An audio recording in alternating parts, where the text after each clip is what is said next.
महाराष्ट्र राज्य ग्रामीण जीवनोन्नती अभियान, उमेद तालुका व्यवस्थापन कक्ष आणि आमदार विठ्ठलराव लंघे पाटील यांच्या संयुक्त विद्यमाने परिस महिला प्रभाग संघ भानास हिवरा तालुका नेवासा यांच्या वार्षिक सर्वसाधारण सभेचं उत्साहपूर्ण वातावरणात आयोजन करण्यात आलं।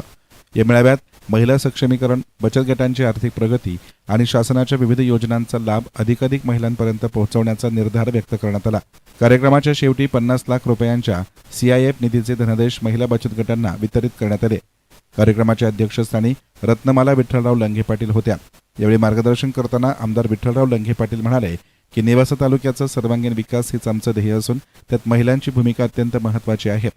महिला पुरुषांच्या तुलनेमध्ये 2 पावले पुढे जाऊन जबाबदारीनं काम करतात, याचा मला अभिमान असल्याचं त्यांनी म्हटलं।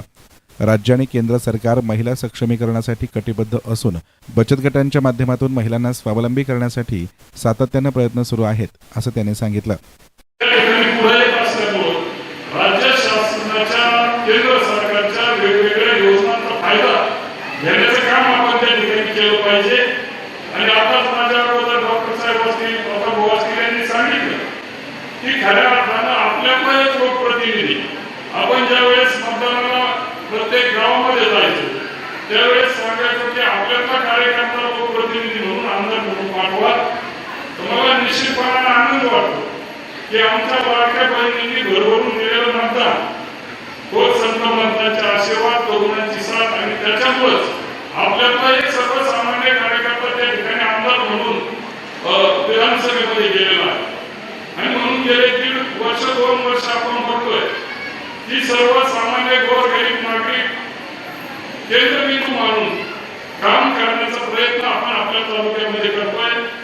आमच्या महिला भगिनींचे कुठलेही काम असतील, लिडर कार्यालयामध्ये सकाळी बसतो तर अनेक महिला भगिनी वेगवेगळ्या समस्या घेऊन माझ्याकडे अतिशय भावाप्रमाणे हक्काने त्या ठिकाणी येतात आणि मी पहिली दखल आमच्या महिला भगिनींची त्या ठिकाणी घेतो।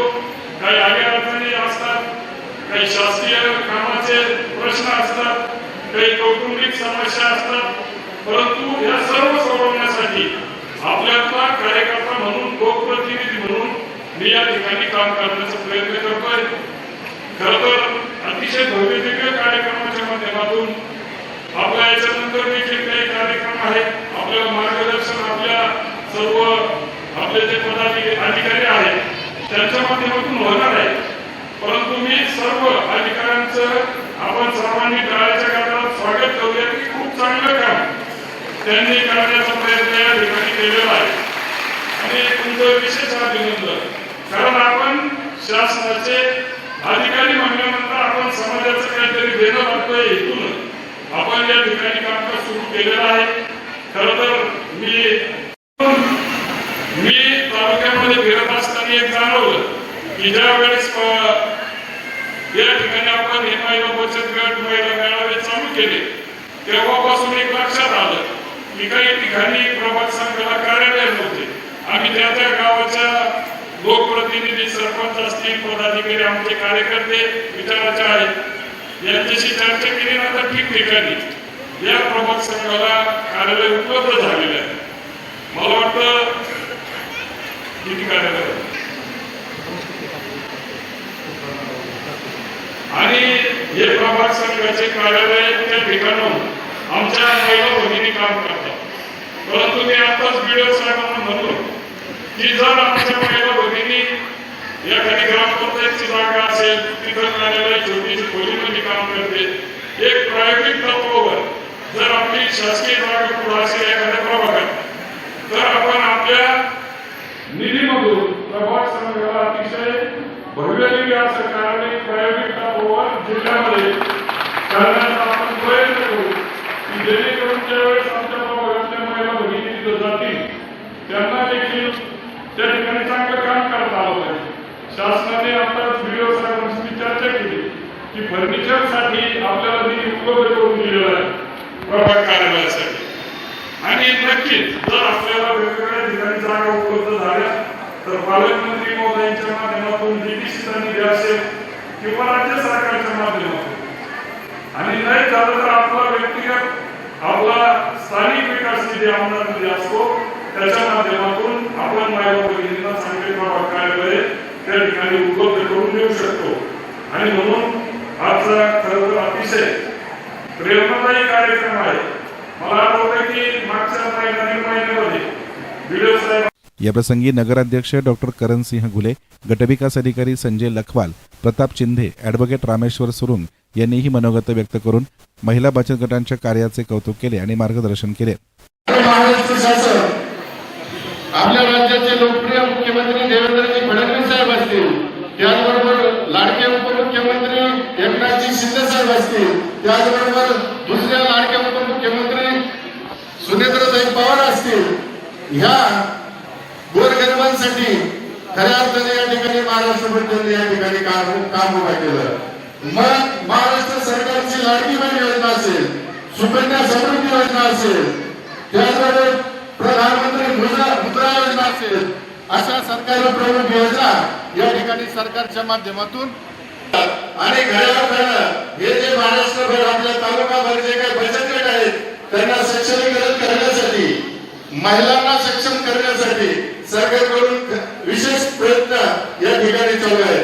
तर 2026 च्या या कालावधीमध्ये सरकारच्या माध्यमातून महिलांना आर्थिक हे करण्यासाठी माझी लाडकी बहीण योजना कुटुंबातला एक सदस्य त्या ठिकाणी नेवाशाचं प्रतिनिधित्व करण्यासाठी मुंबईच्या त्या मंत्रालयात विधान भवनात पोहोचतात. आणि यानंतरचा काळ जर बघितला तर आदरणीय भाभींनी तेव्हापासून एका प्रेमळ आणि लाडक्या भाऊजाईची भूमिका त्या ठिकाणी अतिशय चांगल्या पद्धतीने पार पाडली. महिला बचत गटाच्या माध्यमातून सक्षमीकरण करायचंच, मग ते नेवासा शहरात असो की आपल्या सातही जिल्हा परिषद गटात असो. भाभींचा हा एकमेव कार्यक्रम ठरलेला असायचा की भाभींनी महिला बचत गट सक्षमीकरण करणं. खरं तर यापूर्वी बचत गटाच्या माध्यमातून बऱ्यापैकी दिशाभूल यापूर्वी झालेली होती आणि महिलांना खऱ्या लाभ मिळणं हे आमदार साहेबांच्या कार्यकाळापासून सुरू झालं. आणि अशा पद्धतीचे रेकॉर्ड ब्रेक म्हणजे आपल्या मी व्हिडिओ साहेबांना तेच विचारलं की विकास करण्यासाठी अत्यंत महत्त्वाचा आपला उमेद अभियान आहे. उमेद अभियान आपल्याला काय शिकवते? आपल्याला आपल्या पायावर उभं राहणं शिकवते, आपल्याला बँकेचे व्यवहार शिकवते. आता मला माहित नाही की बरेच आपल्या ग्रामीण भागात महिला असतात, त्यांनी कधीच ते बँकेत गेलेले नसतात, बँकेचे व्यवहार त्यांना माहित नसतात.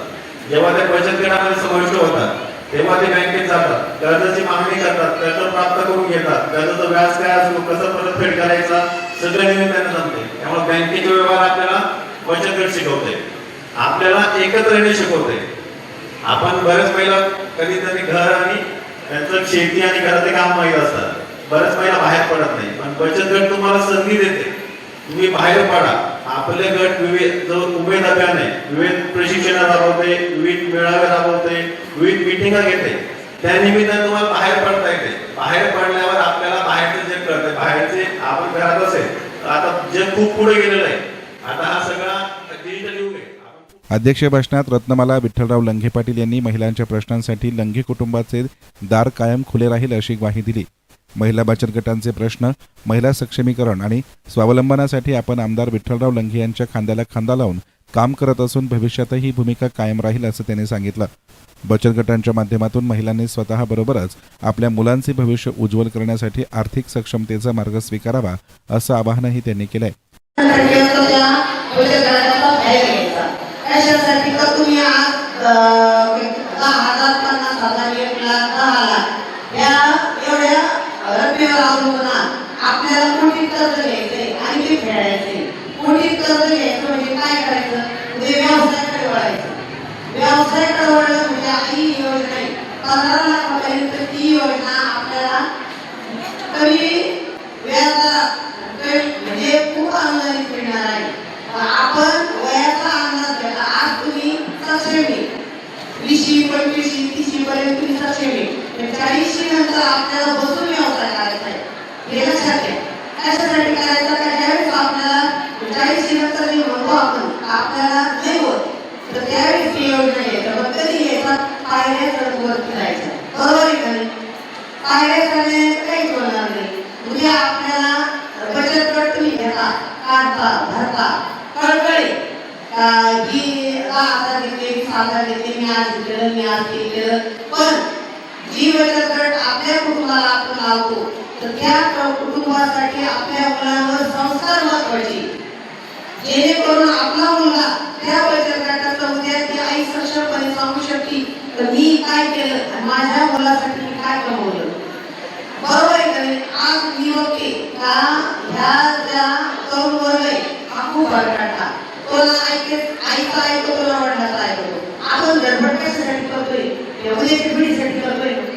मग आपल्याला या बचत गटाचा एवढा फायदा घ्यायचा आणि आपल्याला पुढच्या पिढीसाठी हे सगळं करून ठेवायचंय, जेणेकरून त्या मुलांना तुम्ही जाणीव होऊ द्या तर मी काय केलं, मी कसं राष्ट्रातून बचत गट भरला, मी कसा काढला, मी कशी धडपड केली आणि 100 रुपये असतील 1000 रुपये असतील ती भरायची ज्यावेळेस वेळ येते एखाद्या वहिनीकडे पैसे राहत नाही ती 4,000 पैसे वापरले माझ्या डोळ्यात बघितले तर त्या पैशाची जाणीव आपल्या मुलांना होऊ द्या.